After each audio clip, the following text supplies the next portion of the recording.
एक भाई पढ़ाई में बहुत होशियार था, दूसरे की पढ़ाई में बिल्कुल भी दिलचस्पी नहीं थी। बचपन में ही माँ बाप गुजर चुके थे। एक का नाम धीरज और दूसरे का नाम सचिन।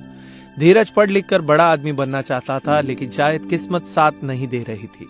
अच्छी खासी डिग्री हासिल कर ली थी और दिमाग भी बहुत तेज था, लेकिन कहीं भी नौकरी नहीं मिली। सचिन ने स्कूल के बाद कॉलेज न जाते हुए नौकरी करना शुरू कर दिया।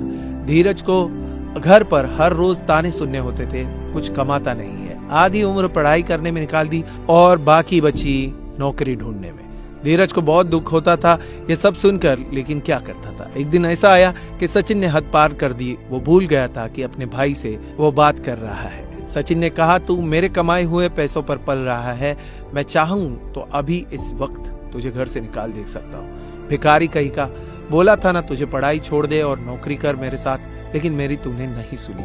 पूरे दिन घर पर बैठा रहता है, कुछ काम करने के लायक भी नहीं। थोड़ी बहुत शर्म बची है कि नहीं। धीरज का दिल टूट गया यह सोचकर कि ठीक है, बुरा वक्त है, चला जाएगा, लेकिन एक भाई की ऐसी भाषा, बुरे वक्त में तो अपने साथ देते हैं। लेकिन यहाँ तो कुछ और ही चल रहा था। धीरज अब बर्दाश्त नहीं कर पा रहा था। 2 जोड़ी कपड़े लेकर घर से निकलने का फैसला उसने कर लिया और इधर सचिन ने रोकने के बजाय जाते जाते भी सुना दिया कि घर से निकल जाओ और वापस कभी मत आना। आंखों में आंसुओं के साथ चलते हुए धीरज दूसरे गांव जा पहुंचा। मंदिर में दर्शन किए और बाहर आया। उधर एक बूढ़ी महिला ने उसे थोड़ा खाना दे दिया। धीरज ने पूछा, माँ जी, आपको कैसे पता चला कि मैं भूखा हूँ? बूढ़ी महिला बोली, बेटा, मैं एक माँ हूँ और तू मेरे बेटे जैसा है। तेरा चेहरा देखकर मैं समझ गई। धीरज ने अपनी कहानी उस महिला को सुनाई। महिला बोली, बेटा, तू पढ़ा लिखा है ना, एक काम कर, हमारे गांव में शिक्षक नहीं है, तो इस गांव के बच्चों का गुरु बन जा। धीरज सोचने लगा कि भविष्य में नौकरी मिले न मिले, इधर कम से कम 2 वक्त की रोटी तो मिल जाएगी। गांव वालों ने पूरे सम्मान के साथ एक घर दिया और खाना तो बूढ़ी माँ ले आया करती ही थी।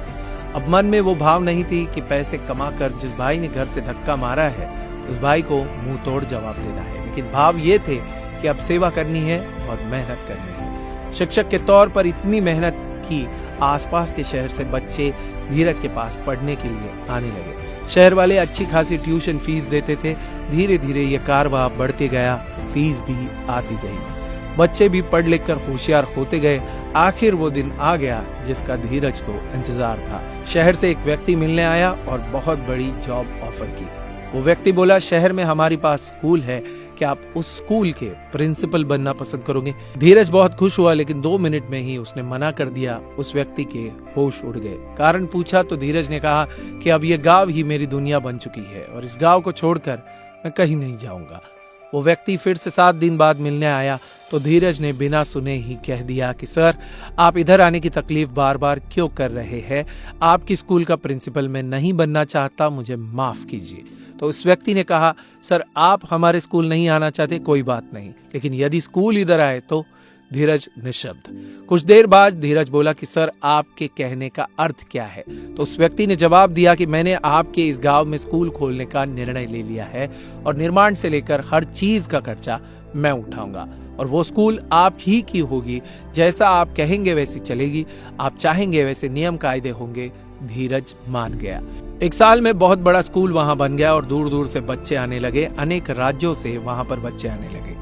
धीरज ने सोचा भी नहीं था कि ऐसा सब कुछ हो जाएगा। इस गांव में कई लोगों को नौकरी भी मिली। नौकरी की तलाश में कई लोग आसपास के गांव से आने लगे। धीरज सभी को कुछ न कुछ काम देने लगा। एक दिन एक गरीब व्यक्ति आया और स्कूल के मैनेजर से नौकरी के लिए बात की। धीरज उस वक्त कोई काम से बाहर गया हुआ था। मैनेजर ने उस व्यक्ति से बात की और सब जानकारी ले ली। ज्यादा पढ़ाई नहीं थी, इसलिए उसे क्लार्क की नौकरी दे दी। मैनेजर ने कहा, प्रिंसिपल सर 2 दिन बाद आएंगे, तो उनसे एक बार मिल लेना। ठीक 2 दिन बाद धीरज आ चुका था। क्लर्क प्रिंसिपल के ऑफिस में इंतजार कर रहा था और तभी धीरज नजर आया। वो क्लर्क और कोई नहीं बल्कि उसका भाई सचिन था। सचिन बोला, धीरज, तू यहाँ क्या कर रहा है? अब भी नौकरी के लिए धक्के खा रहा है क्या? देख, मैं तो इधर आया और एक झटके में मुझे नौकरी भी मिली। अभी प्रिंसिपल सर आएंगे और मेरी नौकरी पक्की हो जाएगी। तू ऐसे ही भटकता रहे नौकरी के लिए। धीरज ये सब सुनकर अंदर ही अंदर हंसने लगा। इस बार न गुस्सा हुआ न खुश हुआ। ऐसे ही सुनते रहा और चुपचाप प्रिंसिपल की कुर्सी पर जाकर बैठ गया। सचिन देखते रह गया। बोलने के लिए सचिन के पास एक शब्द भी नहीं था। धीरज ने कहा कि यदि तुम अपना अहंकार हमेशा के लिए छोड़ दोगे तो मैं तुम्हें नौकरी दे दूंगा। सचिन ने पैरों में गिरकर माफी मांगी। तब धीरज ने कहा कि तुमने पढ़ाई नहीं की इसलिए तुम क्लर्क बने, ऐसा मत सोचना। और यदि मैं कहूं कि मैंने पढ़ाई की इसलिए मैं प्रिंसिपल बन गया तो ये भी गलत होगा, क्योंकि ये सब इतना मायने नहीं रखता।